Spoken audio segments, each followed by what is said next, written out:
Well, hello, everybody, and welcome to episode 5 of Resilience Rundown. I'm your host, Thomas Bryant, and I have the pleasure today to be joined by Roger Grimes, and we're going to be talking a little bit about phishing, and probably not the phishing you're thinking about. Roger, great to have you on the show. Could you tell our viewers and listeners a little bit about yourself? I'm a 35-year cybersecurity professional, so I've earned all of these gray hairs. I've written 14 books and over 1,400 magazine articles on cybersecurity. And I currently work as a data-driven defense evangelist for KnowBe4, the number one company trying to fight social engineering. Awesome. So, speaking of like phishing, we hear a lot about it in the news, in articles and things, and everybody's saying phishing, it's the number one attack vector these days for ransomware. A part of organizations dealing with that is really around culture and like, how do companies create that culture of cybersecurity awareness to deal with things like phishing? Yeah, it's really how you create any culture. But yeah, social engineering is involved in 70 to 90% of all successful data breaches. Nothing else comes close. Unpacked software is involved in about, according to Mandiant last year, about 33%. And then everything else is like added up all together only accounts for like 1 to 10%. So social engineering is definitely a big deal, and we don't focus on it enough, which is why I work at KnowBe4. But you do want to create this culture where people are, without even thinking or trying to, when they see something, it's like, oh, this could be a fish, and I need to research it before I do it. And, certainly an aspect of that is training and simulated phishing. That's a big part of it. You're trying to teach people good behaviors. But culture really implies that you have other things, right? Some of it is, in a culture, somebody will observe somebody else doing something and kind of realize, oh, that's what I need to do or not do. Like another outside of social engineering, one would be like laptop. Like if you go into work locations, some work locations, nobody is closing their laptop when they're away. And then other places you go, you notice everybody, even if they walk away, they like turn around real quick and they lock it. You're like, that's this thing that they weren't told, but it's becoming part of, oh, this is what I need to do to be a friend in here. And you're seeing people do things and demonstrate things, so that you want to create a healthy culture of skepticism around unexpected messages arriving, no matter how they arrive, whether it's in person, a phone call, an email, whatever. That's asking you to do something you've never done before, at least for that requester. Yeah. And you want people just having this healthy level of skepticism, because as humans, we're built to have these relationships, and we very easily give trust, even romantic trust, to people we've never met, across the internet.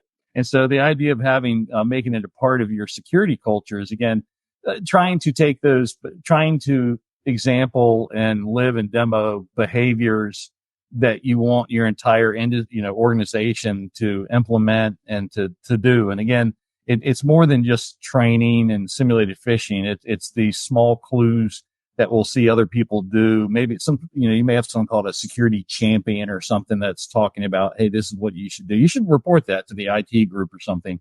That's what it takes to make it all become a pervasive culture.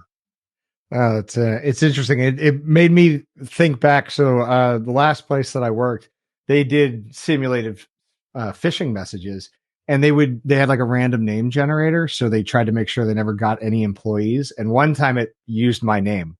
And all of a sudden I started getting like dozens of emails from people internally like, hey, this seems a little weird. Did you mean to send me this email? And it was just, it didn't really occur to me at the time, other than why am I getting all this spam? But it really was like, oh, people are questioning it. And that it goes to that point, the point you just made around like the culture is so important, and you just have to start questioning even things like, to me, it's like when the bank calls, like, I feel like I need now to call them back as opposed to them calling me, because I don't know that I can trust them anymore. No, you're exactly right. And let me say, this is our best customers are ones where the security culture is, they're complaining that we're getting too many legitimate emails are being reported as possible phishes. And let me say, that's a problem. But if you're worried about ransomware, it's a better problem to have than no one's reporting anything that looks like phishing, right? You have to, we all got problems and issues, and there's, I'll take that one over the other one where no one's reporting anything.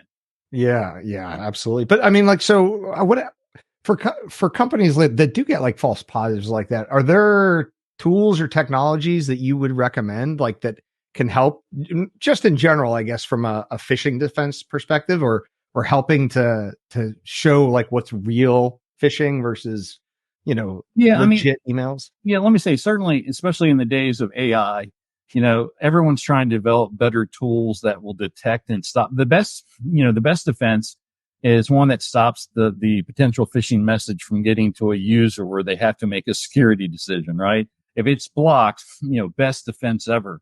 Problem is, imagine this, that today the most common type of hacking, 70 to 90% of hacking involves social engineering. And that means it got through every single defense that you could have possibly put in this way. And, and it's not necessarily like a money and a resource problem. You've had Microsoft and Google and people with many millions of dollars in the deepest pockets that with trying their best, Google's using the best technology and they can't stop it. So I've been hearing that someone's going to make this perfect technical defense that really tells the difference between good email and bad email since like 1990.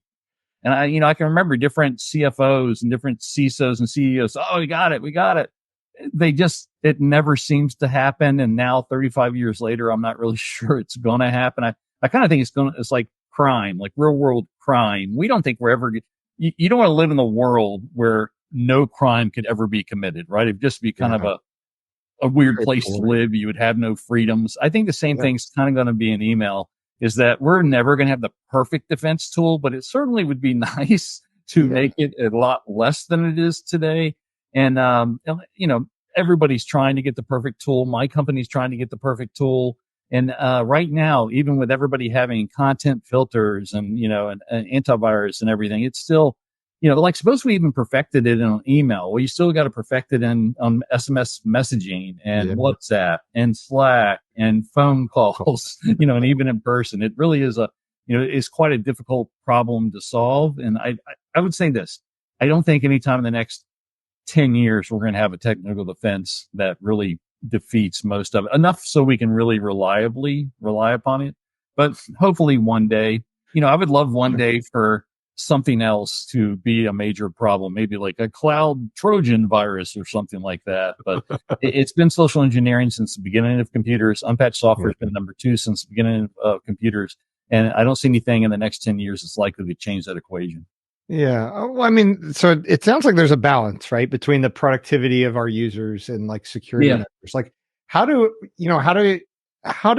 companies balance that? Like, how do they balance just look, we want to protect everything, but there's got to be some level, because otherwise, like to your point, like you're never going to get any email. Yeah. I mean, let me say this. I don't think the balance is out of focus right now. We're not doing enough to educate people. So we got all this social engineering getting past people, and the average company only does training once a year. It's a compliance check mark. Imagine if your driver training included just 15 minutes once a year. It's just not going to be that effective. The average company, so the 2 biggest things that exploit companies, ransomware and otherwise, is social engineering, unpatched software. By far, they account for 99% of the attacks. No company spends 5% of their resources to fight it. And it's that fundamental misalignment for decades that is allowing it to be so pervasive. So, I mean, there is an imbalance right now, but the imbalance is we're just not doing enough. How do we know? Because it's still 70 to 90% of the problem decades later. We need to get education to a place to where it becomes a far lesser of a problem. Maybe one day we're worried about eavesdropping more or side channel attacks or something like that. But right now, even people say AI is just making social engineering so much worse. It's already a really big problem with the emails with typos, Yeah. Like they're already really, really successful. Ransomware is getting in almost every place it wants to be in. And that's before AI. Like this year's the year of AI and you got to be worried about it. But I was like, the odds are how you or your company will be compromised this year is probably not going to involve AI. Yes, AI is going to make it worse and harder to fight because you're getting rid of the typo emails and they look more intelligent, but it's already really bad without that. So the problem is always like 100 miles high. And the question is AI going to make it another 100 miles taller? Well, it's already 70 to 90% of attacks. Yeah. So I think he's going to make it like another 10 foot or something like that. I don't know, but it's already really, really bad. And hopefully the good guys, us, are figuring out how to use AI to put down all of that crap. Yeah, I need good AI to fight the bad AI now. Yeah, in the future, it's just going to be good guys bot versus bad guys bot. And the richest paid people are going to be the algos, the algorithm makers. Instead of going to the Morgan Stanley in the stock market, they're going to go to cybersecurity companies, and there'll be moms going, "I want my son to be an algo, a good algo, and he'll make the better algorithms." And the bots fight it out. It'd be like the old warrior time where you send out your leader, I'll send out my leader, David versus Goliath. We'll let them fight whoever wins. So maybe it's my bot versus your bot, and if I beat your bad bot, you got to go. I mean, so with all these things that are happening, right? If companies aren't spending their time in terms of like training their people enough, I mean, is it something where companies need to start to establish like some metrics and some things that they track themselves on to help with like phishing and defenses? Because if it's all social engineering, there's got to be things that they could track that they can try to monitor to say, hey, we're doing a better job. Like, do you have any suggestions or ideas on that? The average customer comes to know before, and about a third of their employees respond to this really crappy phishing email we send out. It's so we misspell the company's name. If your department's called HR, we say it's from personnel. Like, and literally when we craft this email, usually the IT guy's going, there's no way anyone's falling for that because you're misspelling the company name and the logo, right? And then they're shocked when a third of their employees click on the links in it, right? They're just shocked. By the time you do the training and simulated phishing, it really does get it down lower to like 5% or something like that. And that's a metric. You can say we sent out a simulated phishing email and this is what percentage of people did it, responded to it. And even better, like, and let me say, I don't mean this to be a product thing. I'm not a product guy, but I do love this one product called Fish Flippage. You get this real fish and you can actually flip it around. It takes out the bad parts and then it ships it out to your user base and sees how many people would have clicked on it if they got it. I think that's a really cool, easy metric to go, oh, it used to be 30%, 20%, and now it's 7%. And the next month it's 5% or something like that. I mean, that gives you some sort of thing. And you're not trying to get it perfect. I mean, we'd love to go, oh, no one will ever respond. And you'll have some people go, the training doesn't work because it's never perfect. And there's always one idiot who will click on it, which is kind of true. But it's not like we don't tell people don't patch. Patching is involved in a third of attacks. That means we're not doing patching well. And no one's going, well, it doesn't work completely. So we shouldn't recommend patching. No. What you should recommend is that people do better at patching and people do better at trying to fight social engineering because you're reducing risk. And that's the cybersecurity is trying to decrease the risk of something happening, right? And that's all we're trying to do. You don't have to be perfect, but maybe if you're getting the risks down, you're less likely and bad guy and the ransomware is getting, your neighbor company instead of your company. Yeah. So, I mean, it's got to be pervasive in the organization. So when it comes to like mitigating the phishing attacks, right? So education, consistent, persistent education seems to be a pretty big theme.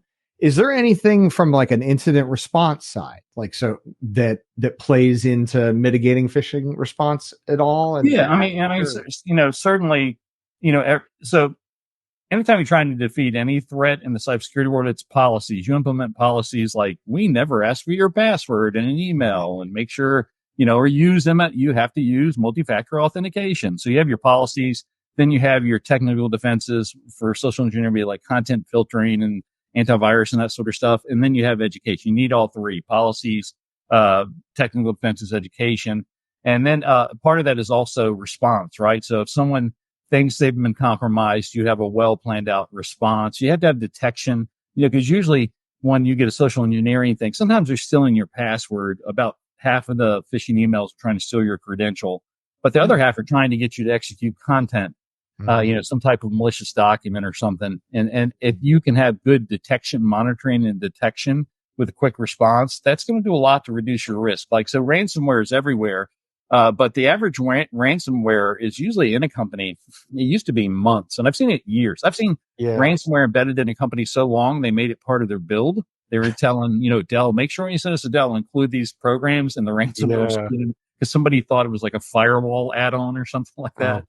Well, if you can detect, the better you can detect a new program, or let's say these days the hackers are living off the land. So they get into let's say a Windows machine and they're running a bunch of net bat files and Active Yeah. Directory commands and stuff like that. You need to have a system that is looking for people running these commands on an end user workstation where it shouldn't be happening, or on a server, two servers connecting to each other that really would never legitimately connect to each other. So you're doing network monitoring and net flow monitoring, so yeah, Okay. for sure that the better job you do at detecting that an Yeah. intrusion has happened and the faster you respond to it, like in ransomware, if you get, I'd say in most cases, if you're getting to a ransomware intrusion within the same day, you're probably getting it before the bad guys really had a chance to respond and look and cause it to go off.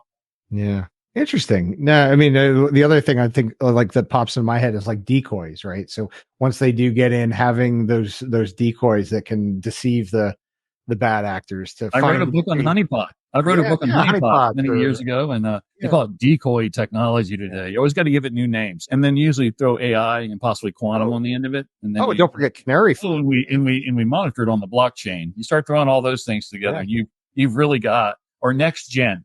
All right, okay, the Ah, firewalls didn't work, but now we've next gen it, and this thing will possibly work for you. But yeah. So I'm actually a very big believer in decoy technology, because when the bad guy comes in, if he sees a bunch of, let's say, SQL servers or something, he doesn't know which of those are real or fake, and he's got to touch it and try to log into it. yeah. And then you can say, hey, we see this login that's for a decoy asset that nothing real, it's been filtered so nothing real goes to it. Yeah, that you bring that up is a fantastic thing. There's not enough honeypot, decoy, red herring technology in this world. There should be. I'm amazed that that's not a part of everybody's defense. Yeah. I mean, I'm a little bit biased, I suppose, but I would agree as well that we spent a lot of time like building higher walls to prevent people from getting in, and they just dug a hole underneath. And now we just have to accept, that you're going to get breached, right? At the end of the day, now it's not a matter of kind of if, it's when, and when do you find out? Are you going to find out on the news? You're going to find out like because you get the ransomware attack almost. But I want to say thank you for coming today. Any last thoughts that you'd like to leave our listeners with around like just, you know, ransomware, phishing in general? Yeah, and I've said it here and I'm going to say it again, that the vast majority of attacks are related to social engineering and unpatched software. They are responsible for 90 to 99% of the risk in most organizations. There's a lot of other ways you can be compromised, misconfigurations and user error, eavesdropping, physical attacks, all this stuff, but most of it is social engineering and unpatched software and firmware. And if your company doesn't concentrate enough on that, how well your company concentrates on that is likely to determine whether or not you become a victim in the future. Awesome. Well, thanks a lot. If our listeners want to get in touch with you, are there good ways to get a hold of you? Yeah. Roger Rogerg at noble4.com, KNOWB as in boy, E, the number 4.com. Email me and I'll respond to you usually within a day. Awesome. Well, thanks again, Roger. And thank you all for listening and tuning in to episode 5 of the Resilience Rundown.